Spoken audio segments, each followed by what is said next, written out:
बाबा जी और हुजूर जी की प्यारी साध संगत जी, राधा स्वामी जी, आपका हमारे YouTube चैनल गुरु महिमा में स्वागत है। साध संगत जी, जैसा कि हमेशा से होता आया है, जहाँ जहाँ बाबा जी के भंडारे होते हैं, वहाँ उस सेंटर में 10 से 15 दिन पहले से ही सभी तैयारियां शुरू कर दी जाती हैं, क्योंकि बाबा जी के भंडारों पर हजारों नहीं, लाखों की संख्या में संगत पहुंचती है। संगत की सुविधाओं को ध्यान में रखकर बाबा जी के सेवादार भंडारे से कई दिन पहले सेंटरों में पहुंचकर वहां अपनी जी जान लगा देते हैं। सेवादार ना दिन देखते हैं ना रात। साथ संगत जी, अब हम आपको बताने जा रहे हैं सिकंदरपुर में लंगर में क्या घटना घटी। साथ संगत जी, जैसे सेवादार बाबा जी की संगत का इतना ध्यान रखते हैं, बिल्कुल वैसे ही बाबा जी भी अपने सेवादारों का बहुत ध्यान रखते हैं।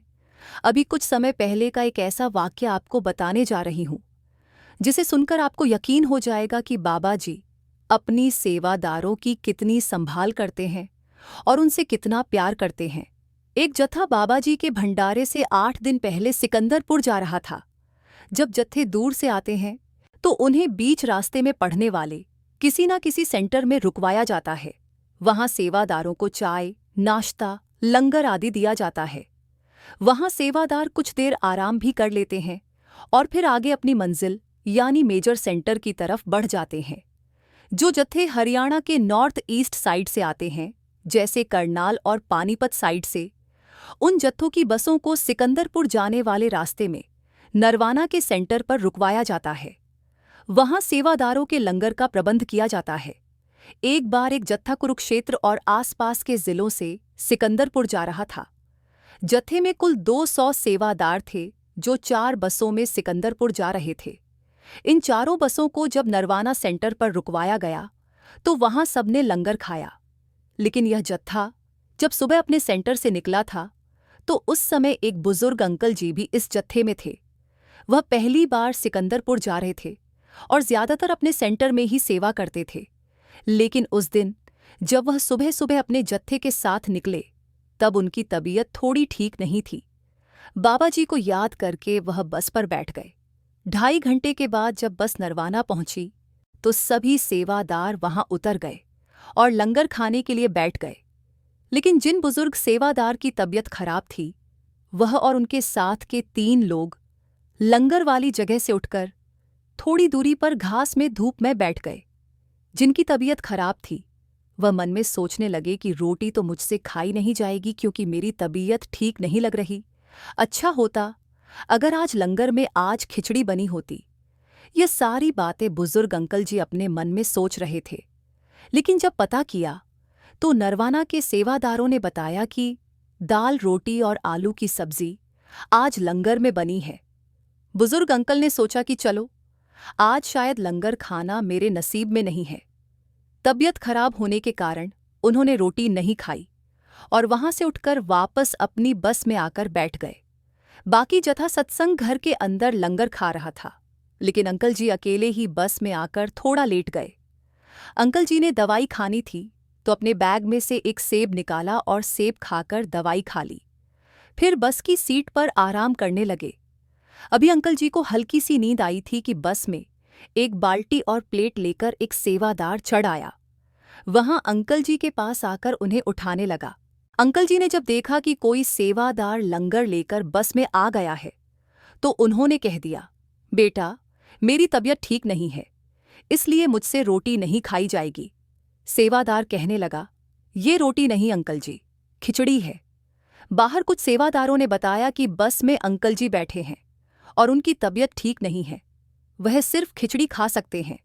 तो मैंने सोचा कि आपको बस से नीचे बुलाकर क्यों तकलीफ दूं, मैं खुद ही आपको बस में खिचड़ी दे आता हूं। बुजुर्ग अंकल जी ने सेवादार भाई का धन्यवाद किया और एक प्लेट में खिचड़ी डलवाकर बस में बैठकर खाने लगे। अंकल जी खिचड़ी खा ही रहे थे कि इसी बीच जत्थे के सेवादार बस में आने लगे, क्योंकि अब आगे बढ़ने का समय हो गया था। जब सेवादारों ने अंकल जी के हाथ में खिचड़ी की प्लेट देखी तो वे पूछने लगे, ये आप कहाँ से लाए? क्या आप अपने घर से पैक करवा कर लाए थे? अंकल जी ने कहा, नहीं बेटा, ये तो एक सेवादार मुझे बस में ही देकर गया है।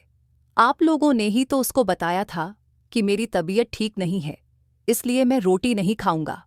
अब सेवादार आपस में एक दूसरे का चेहरा देखने लगे। वे सोचने लगे कि शायद इसने खिचड़ी वाले सेवादार को बताया होगा या किसी दूसरे सेवादार ने बताया होगा, लेकिन सभी ने मना कर दिया। बस में सब कहने लगे कि खिचड़ी तो आज लंगर में बनी ही नहीं थी, तो फिर भला हम किसी सेवादार को यहाँ बस में खिचड़ी ले जाने को कैसे बोल सकते थे। फिर उन्होंने सोचा कि शायद थोड़ी बहुत खिचड़ी बनी हो तो हमें पता न चला हो।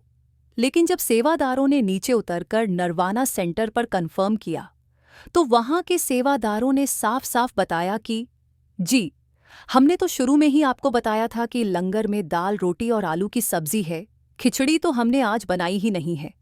तो जत्थे वाले सेवादार कहने लगे कि लेकिन आप में से ही तो कोई सेवादार बस में हमारे सेवादार भाई को खिचड़ी देकर आया है। वाहा वाले सेवादार कहने लगे, जी, हमारे में से तो कोई बस में नहीं गया और हमें तो यह भी नहीं पता था कि बस में सेवादार बैठा है जिनकी तबीयत ठीक नहीं है, और ना ही आप में से किसी ने हमें ऐसी कोई जानकारी दी थी, तो भला हम बस में क्या करने जाएंगे। अब सभी सेवादारों का माथा चकरा गया। सभी बुजुर्ग सेवादार को बस में से उतारकर लेकर आए और उनसे पूछा कि क्या आप बता सकते हैं, जो सेवादार आपके पास खिचड़ी लेकर आए थे वह इनमें से कौन से वाले थे। बुजुर्ग अंकल जी ने सभी सेवादारों को ध्यान से देखा और कहा, इनमें से तो कोई नहीं है जो बस में आए थे। जब सारी बात क्लियर हो गई तो बुजुर्ग अंकल को समझ आ गई कि कैसे सद्गुरु हमारे मन की बात को भी समझ लेते हैं।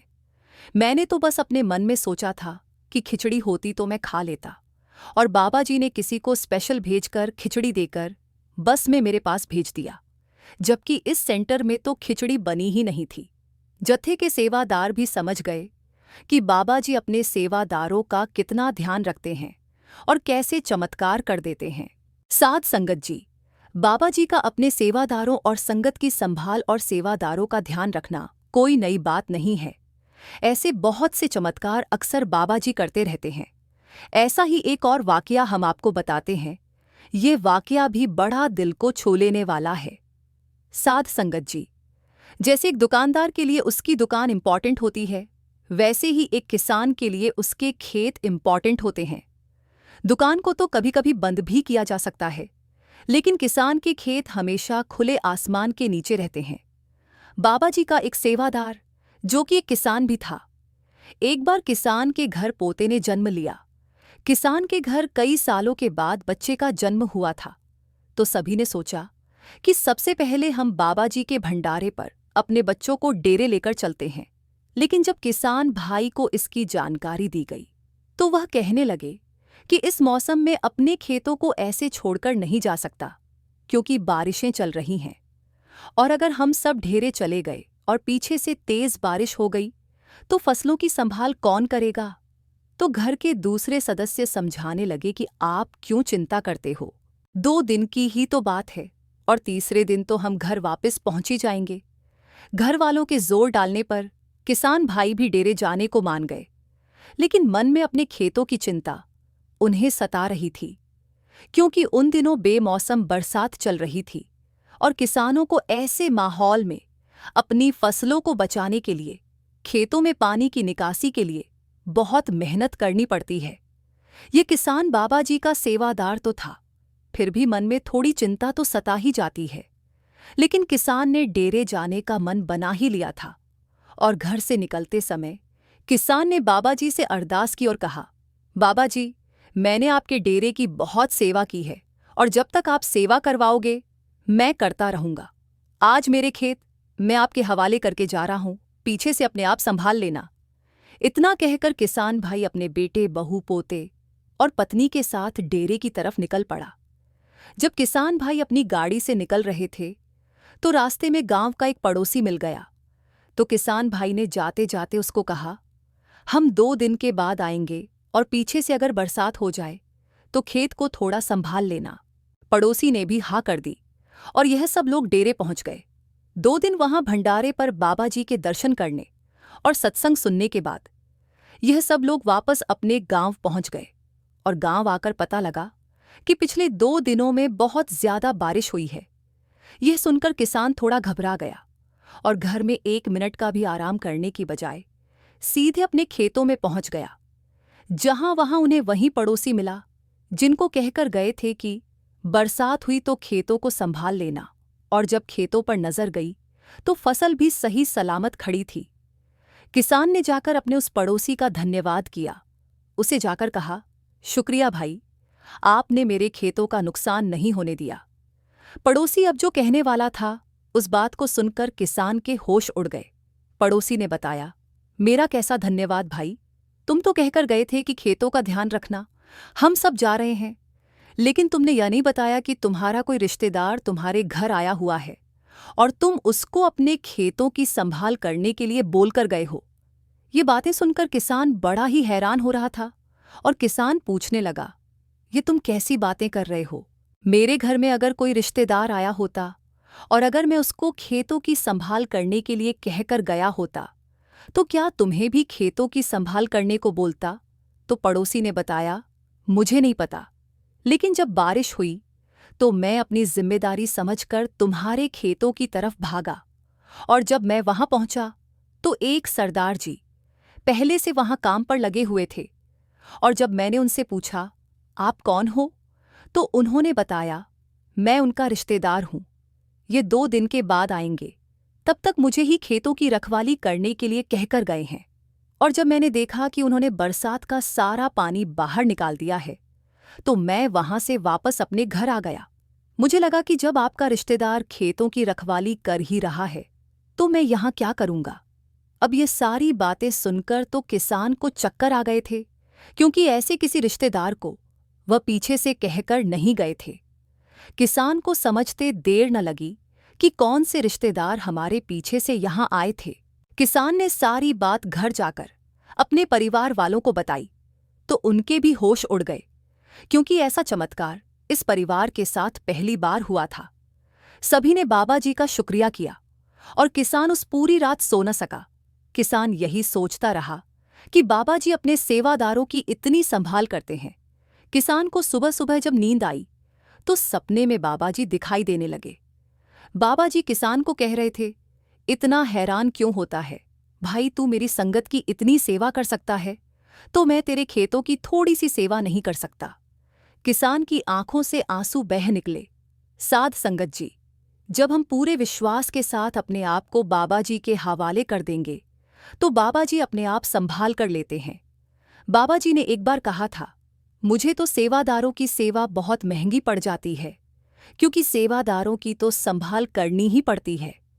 इनके पीछे से इनके घर, दुकान, खेत, खलिहान, बच्चे, परिवार, सबकी संभाल मुझे ही करनी पड़ जाती है। सेवादार तो सबकी जिम्मेदारी मेरे ऊपर डालकर सेवा पर चले आते हैं। तो साध संगत जी, इसी के साथ आपसे इजाजत लेते हैं। एक प्यारा सा कमेंट करके हमारे चैनल को सब्सक्राइब करना मत भूलें और वीडियो को ज्यादा से ज्यादा शेयर करें। राधा स्वामी जी।